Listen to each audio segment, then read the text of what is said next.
Shalom saudara-saudara, saat teduh kita hari ini dari Yesaya 41 ayat 8 sampai ayat 20. Demikianlah sabda Allah dari Yesaya 41 ayat 8 sampai 20. Tetapi engkau, hai Israel hambaku, hai Yakub yang telah kupilih, keturunan Abraham yang kukasihi, engkau yang telah kuambil dari ujung-ujung bumi dan yang telah kupanggil dari penjuru-penjurunya. Aku berkata kepadamu, engkau hambaku, aku telah memilih engkau dan tidak menolak engkau. Janganlah takut, sebab aku menyertai engkau. Janganlah bimbang, sebab aku ini Allahmu. Aku akan meneguhkan, bahkan akan menolong engkau. Aku akan memegang engkau dengan tangan kananku yang membawa kemenangan. Sesungguhnya semua orang yang bangkit amarahnya terhadap engkau akan mendapat malu dan kena noda. Orang-orang yang membantah engkau akan seperti tidak ada dan akan binasa. Engkau akan mencari orang-orang yang berkelahi dengan engkau, tetapi tidak akan menemui mereka. Orang-orang yang berperang melawan engkau akan seperti tidak ada dan hampa.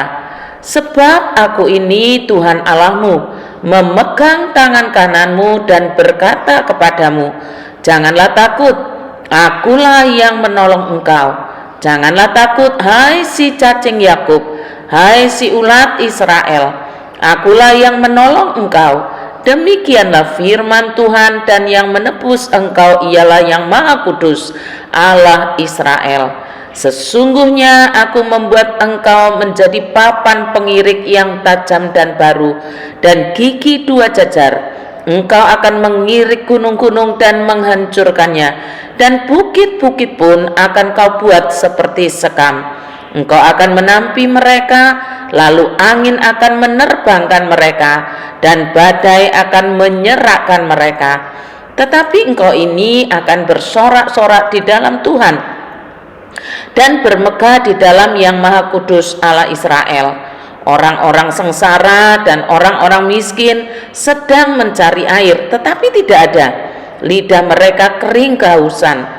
Tetapi aku Tuhan akan menjawab mereka, dan sebagai Allah orang Israel, aku tidak akan meninggalkan mereka. Aku akan membuat sungai-sungai memancar di atas bukit-bukit yang gundul, dan membuat mata-mata air membual di tengah dataran. Aku akan membuat padang gurun menjadi telaga, dan memancarkan air dari tanah kering. Aku akan menanam pohon aras di padang gurun, pohon penaga, pohon murad, dan pohon minyak. Aku akan menumbuhkan pohon sanobar di padang belantara, dan pohon berangan serta pohon cemara di sampingnya, supaya semua orang melihat dan mengetahui, memperhatikan dan memahami bahwa tangan Tuhan yang membuat semuanya ini, dan yang Maha Kudus Allah Israel yang menciptakannya. Saudara-saudara, kalimat jangan takut paling tidak diulangi 2 kali. Yang pertama, kalimat jangan takut berkata begini, janganlah takut, sebab aku menyertai engkau. Janganlah bimbang, sebab aku ini Allahmu. Aku akan meneguhkan, bahkan akan menolong engkau. Aku akan memegang engkau dengan tangan kananku yang membawa kemenangan. Itu kalimat jangan takut yang pertama. Lalu jangan takut yang kedua berkata begini, sebab aku ini Tuhan Allahmu, memegang tangan kananmu dan berkata kepadamu, janganlah takut, akulah yang menolong engkau. Janganlah takut, hai si cacing Yakub, hai si ulat Israel, akulah yang menolong engkau. Demikianlah firman Tuhan, dan yang menebus engkau ialah yang Maha Kudus Allah Israel. Pertanyaannya adalah, siapa yang takut? Mengapa kok menjadi takut? Nah saudara, mari kita pelajari satu persatu di dalam saat teduh kita hari ini. Yang takut adalah umat Allah, bangsa Yehuda. Mengapa mereka menjadi begitu takut? Jawabannya adalah karena pada saat firman ini disampaikan, umat Allah sedang menjalani pendisiplinan ilahi, yaitu penghukuman dengan dibuang di negeri Babel. Penghukuman dengan cara dibuang itu membuat umat menanggung malu, merasa tidak dihargai atau tidak berharga lagi. Bahkan mereka berpikir bahwa mereka akan habis lenyap sebagaimana bangsa-bangsa yang dibuang, dan mereka akan binasa di pembuangan itu yang mereka rasakan. Jadi ketakutan itu memang sangatlah besar. Ketakutan itu sangat mempengaruhi reputasi mereka sebagai suatu bangsa. Bahkan mereka tidak lagi diperhitungkan oleh bangsa-bangsa lain. Saudara-saudara yang dikasihi oleh Tuhan, sebagaimana saat teduh sebelumnya, maka kita mengetahui Allah selalu menyediakan ruang pengampunan bagi yang bertobat. Bukan hanya diampuni, tetapi juga dipelihara. Pemeliharaan Allah sangat kuat dalam janji ini yang dikatakan, sebab aku menyertai engkau. Karena itu saudara, maka praktik firman bagi kita adalah, jika kita dalam kondisi yang sama, berada dalam suatu pendisiplinan, Tuhan mau supaya kita selesaikan dulu masa pendisiplinan itu. Dan jangan bimbang lagi, jangan berkecil hati lagi, atau jangan biarkan apapun menakut-nakutimu. Jangan khawatir atau jangan bingung, sebab Tuhan adalah Allah yang Maha Kuasa, yang telah memilih umatnya sebagai miliknya, sehingga umat mengenal Allahnya. Ini yang Tuhan inginkan. Tuhan Allah akan membalikkan kengerian dan ketakutan itu atas bangsa yang menghukum mereka. Saudara-saudara, apa yang Tuhan mau sampaikan kepada kita hari ini? Yang mau Tuhan sampaikan adalah masalah pemilihan Allah. Jika sejak semula Allah telah memilih kita menjadi miliknya, sebagaimana pemilihan Allah atas bangsa Yehuda umatnya zaman dulu, maka pemilihan itu tidak pernah gugur atau tidak pernah kadaluarsa. Pemilihan dan penetapan Allah itu kekal tanpa batas.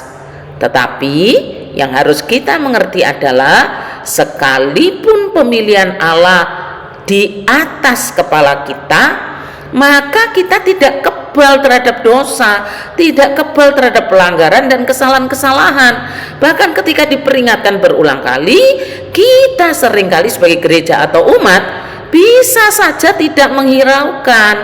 Kalau demikian, apakah Allah salah memilih? Jawabannya tidak.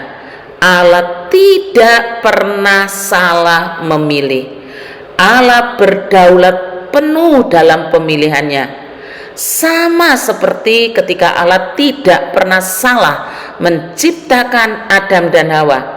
Allah mempunyai cara, yaitu pendisiplinan ilahi untuk mengembalikan kita kepadanya.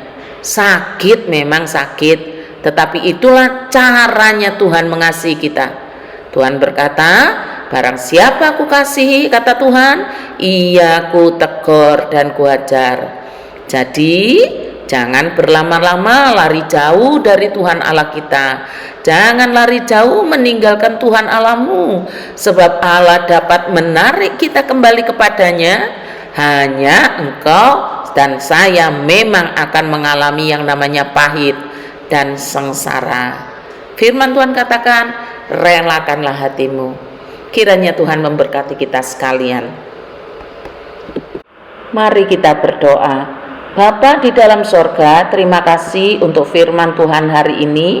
Tuhan telah memberikan janji untuk menyertai kami bahkan ketika kami masih dalam dosa dan dalam pendisiplinan ilahi. Tuhan terus ingatkan betapa besarnya kasih sayang-Mu, betapa ajaibnya pertolongan-Mu. Kami bersyukur ya Tuhan untuk semua yang sudah Tuhan kerjakan di dalam kami. Berikan kami hati-Mu supaya ngerti maksud dan rencana Allah. Kami menyerahkan Tuhan untuk panggilan-Mu beribadah besok dalam satu komunitas yang besar. Tuhan, kiranya Engkau membuka telinga kami, mata kami, bahkan telinga rohani kami, mata rohani kami, untuk memandang, melihat, dan mendengar panggilan Allah. Kami terus mendoakan untuk mereka masih mengeraskan hati dengan berbagai-bagai alasan. Tuhan, Engkau pasti mengembalikan mereka, karena Tuhan tidak menginginkan satu orang pun binasa. Terima kasih Bapa. Kami menyerahkan untuk persiapan Jumat Agung dan Paskah. Biar hati kami buka lebar-lebar untuk Tuhan bertakhta di sana. Pelayanan paduan suara Paskah, Tuhan berkatilah. Terima kasih Bapa di sorga. Kami bersyukur, kami berdoa di dalam nama Tuhan kami Yesus Kristus. Amin.